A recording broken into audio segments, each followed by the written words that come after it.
வணக்கம் ஜோதிட நண்பர்களே. 2024 சனி வக்ர பலன்கள். சனி கிரகமானது வர ஜூலை மாதத்திலிருந்து நவம்பர் மாதம் வரைக்கும் அடுத்த 5 மாதங்களுக்கு கும்பராசியில் வக்ரகதியில் சஞ்சாரம் செய்துட்டு வரும். பொதுவாகவே இந்த வக்ரம் பெறும் கிரகங்களுடைய பலன்கள் அப்படிங்கிறது பலவாறாக சொல்லப்படுது. இது கிரகங்களுக்கு கிரகங்கள் நிலைகள் அப்படிங்கிறது மாறவும் செய்யும். அதே போல் ஒரு முரண்பட்ட பலன்களையும் கொடுக்கக்கூடிய அமைப்புகளை பெற்றதாகவும் இது அமையும். அதாவது ஒரு நல்ல கிரகம் வக்ரம் பெறும் பொழுது அது அசுப பலன்களை கொடுப்பதாகவும், அதுவே ஒரு கெட்ட பலன்களை கொடுக்கக்கூடிய கிரகமானது வக்ரம் பெறும் பொழுது அது சுப பலன்களை கொடுப்பதாகவும் அமையுது. ஸோ இந்த அமைப்பு கிரகங்களின் அடிப்படையில் மட்டுமல்ல, ஸ்தானங்களின் அடிப்படையிலுமே கூட நிறைய மாற்றங்கள் அப்படிங்கிறது இருக்கும். ஸோ பொதுவாகவே இந்த வக்ரகதி, அதிசார கதி அப்படிங்கிற கிரகங்கள் ஏற்பட்டுட்டாலே அதனுடைய பலன்கள் அப்படிங்கிறது பெரும்பாலும் முரண்பட்ட நிலைகளிலேயே செயல்பட்டுக்கிட்டு இருக்கும். பட் ஒரு விஷயம் என்னன்னா, நல்லதோ கெட்டதோ இந்த வக்ரகதி அடையக்கூடிய இந்த காலகட்டங்களில் கிரகங்களுடைய பலன்கள் அப்படிங்கிறது ஒரு அபரிவித தன்மையில் வேலை செய்யும். குறிப்பாக இந்த காலகட்டங்களில் இந்த கிரகங்களுடைய பார்வை பலம் அப்படிங்கிறது கொஞ்சம் கூடுதலாகவே வேலை செய்யும். ஸோ அந்த வகையில் இந்த சனி இனி அடுத்த 5 மாதங்களுக்கு வக்ரகதியில் செயல்பட்டுட்டு வரும்.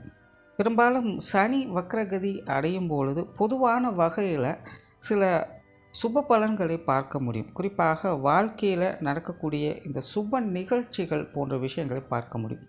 திருமண அமைப்புகள், புத்திரபாக்கிய அமைப்புகள், குழந்தைகளுக்கான சுப விசேஷங்கள், சுப காரியங்கள், குடும்பத்தில் இருக்கிற உடன் பிறப்புகளுடைய சுப விசேஷங்கள், சுப காரியங்கள், பெற்றோர்களுக்கான சுப விசேஷங்கள், சுப காரியங்கள் போன்ற விஷயங்களெல்லாம் இந்த வக்ர காலங்களில் பார்க்க முடியுது. தொடர்ந்து தடைப்பட்டு வரக்கூடிய காரியங்கள் கூட சனி வக்ர நிலை பெறும்பொழுது அப்படிப்பட்ட காரியங்கள் துரிதமாக நடைபெறுவதையும் பார்க்க முடியும். ஜோதிடத்தில் ஒரு பழமொழி உண்டு, சனி கொடுக்க நினச்சிட்டா அதை தடுக்க யாரும் இருக்க முடியாது. கிட்டத்தட்ட அந்த நிலை சனியினுடைய இந்த வக்ர காலங்களை தான் பெரும்பாலும் அமையுது. மற்ற கிரகங்களுடைய வக்ர கால அமைப்புகள் எப்படி இருந்தாலும் சரி, இந்த சனியனுடைய வக்ர காலம் அப்படிங்கிறத ஜோதிடத்தை பொறுத்த வரைக்கும் பெரும்பாலும் ஒரு நல்ல பலன்களை கொடுக்கக்கூடிய வகையிலேயே அமையுது. தவிர இங்கே இது ராசி ரீதியாகவும் ஸ்தான பலன்களின் அடிப்படையிலையும் பார்க்கும் பொழுது இதில் சில மாற்றங்கள் அப்படிங்கிறதும் இருக்க செய்யும். அப்படி உங்கள் ராசிக்கு என்ன மாதிரியான பலன்கள் இருக்கும் அப்படிங்கிறத மேற்கொண்டு பார்க்கலாம். கும்பராசி. கும்பராசிக்கு சனியானது ராசிக்கு 1ஆம் இடத்துல, அதாவது ஜென்ம ராசியிலே அடுத்த 5 மாதங்களுக்கு வக்ரகதியில் சஞ்சாரம் செய்துட்டு வரும். அதனால் கும்பராசிக்கு இந்த சனியினுடைய வக்ர காலம் என்பது ஒரு கலவையான பலன்களை கொடுக்கக்கூடிய வகையில் அமையும். கும்பராசிக்காரங்க இந்த காலகட்டங்களில் கொஞ்சம் கவனமாக இருக்க வேண்டியது வீண் விரயங்கள், செலவுகள், அலைச்சல்கள் போன்ற விஷயங்களில் தான். அதே போல் பழைய பிரச்சனைகளில் தேவையில்லாத வாக்குவாதங்கள் போன்ற விஷயங்களையும் கொஞ்சம் கவனம் எடுத்துக்கங்க. அதாவது ஒரு பிரச்சனை முடிஞ்சுது அப்படின்னு நினைத்து கொண்டிருந்த நிலைகளில் திரும்பவும் அதே போன்ற பிரச்சனைகள் சில காலங்களுக்கு கொஞ்சம் தொந்தரவுகளை கொடுக்கக்கூடிய அமைப்புகளில் இந்த வக்ர காலகட்டமானது அமையும். என்னதான் ஜென்மச்சனியுடைய ஆதிக்கம் கும்பராசிக்காரர்களுக்கு இருந்து வந்தாலும் கூட மற்ற கிரகங்களுடைய சப்போர்ட் அப்படிங்கிறது கும்பராசிக்காரங்களுக்கு இருக்கிறதுனால இப்போ சமீப காலமாக ஒரு சில நற்பலன்களையும் கும்பராசிக்காரங்க பார்த்துக்கிட்டு வர்றாங்க. வாழ்க்கை சூழ்நிலை அப்படிங்கிறது ஒரு பக்கம் ஒரு இறுக்கமான சூழ்நிலைகளை கொடுத்து வந்தாலும் கூட அது எல்லாத்தையும் சமாளிக்கக்கூடிய மனோதைரியத்தையும் பக்குவத்தையும் அவங்க பெற்றிருப்பாங்க. இதற்கு காரணம் மற்ற கிரகங்களுடைய அமைப்பு அவங்களுக்கு கொஞ்சம் சாதகமான நிலையில் இருந்து வர்றது தான்.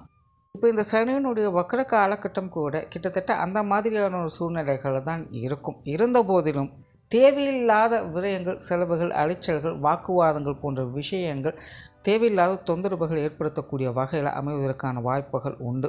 முடிஞ்ச அளவுக்கு கும்பராசிக்காரங்க வாய் நிதானத்தை கடைபிடிக்க வேண்டியது அவசியமாக இருக்கும்.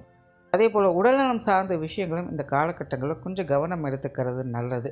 கும்பராசிக்காரங்களுக்கு இந்த காலகட்டங்களில் சுப விரயங்கள் போன்ற விஷயங்கள் கொஞ்சம் கூடுதலாகவே இருக்கும். குறிப்பாக இந்த காலகட்டங்களில் சொத்து சுகங்கள் சார்ந்த விஷயங்கள், வீடு வாகனங்கள் போன்ற அமைப்புகளில் சில மாற்றங்கள் ஏற்படலாம். நிறைய பேருக்கு பழையதை கொடுத்துட்டு புதிதாக வாங்கக்கூடிய அமைப்புகள் அல்லது பராமரிக்கக்கூடிய அமைப்புகள் இந்த காலகட்டங்களில் ஏற்படலாம். சிலருக்கெல்லாம் பார்த்திங்கன்னா லோன் போட்டு வீடு கட்டலாம், இல்லைன்னா இடம் வாங்கலாம், இல்லை வாகனம் வாங்கலாம் அப்படிங்கிற மாதிரியான எண்ணங்கள் கூட இந்த காலகட்டங்களில் ஏற்படும். தொழில் வேலை உத்தியோக ரீதியாக சில மாற்றங்களை ஏற்படுத்தலாம் அப்படிங்கிற மாதிரியான சிந்தனைகள்லாம் இந்த காலகட்டங்களில் போகும். பெரும்பாலும் இது மாதிரியான சமாச்சாரங்கள்லாம் உங்களுக்கு ஒரு சாதகமான அமைப்புகளை ஏற்படுத்தினாலும் கூட உடன் அலைச்சல்களும் விரயங்களும் இருக்கவே செய்யும். அதனால் கும்பராசிக்காரங்க இது சார்ந்த விஷயங்களை கொஞ்சம் நிதானித்து செயல்பட்டு வருவது நல்லது. அதே போல் பொது விஷயங்கள் மற்றும் பொது காரியங்களில் ஈடுபடும்போது கொஞ்சம் கவனம் தேவை. உற்றார் உறவினர்கள் நண்பர்கள் வகையில் பழைய சங்கடங்களை வளர்த்து கொள்ளாமல் இருப்பது நல்லது. இதுவரைக்கும் கும்பராசிக்காரங்க உறவினர்கள் சார்ந்த விஷயங்களாகட்டும் நண்பர்கள் சார்ந்த விஷயங்களாகட்டும் பெரிய அளவில் தொந்தரவு இல்லாமல் ஒரு பட்டுப்படாமல் இருக்கக்கூடிய அமைப்புகளை அவங்க பார்த்துக்கிட்டு வருவாங்க. ஆனால் இந்த வக்கர காலங்களில் உற்றார் உறவினர்கள் நண்பர்கள் வகையில் கொஞ்சம் தேவையில்லாத மன சங்கடங்களை உருவாக்கி கொள்ளக்கூடிய அமைப்புகள் உண்டு. ஸோ அது சார்ந்த விஷயங்களும் கும்பராசிக்காரங்க கொஞ்சம் கவனம் எடுத்துக்கொள்ளுங்கள். அது தவிர கும்பராசிக்காரங்களுக்கு திருமண அமைப்புகள் புத்திரபாக்கிய அமைப்புகள் போன்ற விஷயங்கள்லாம் கைகூடுவதற்கான வாய்ப்புகள் இருக்குது.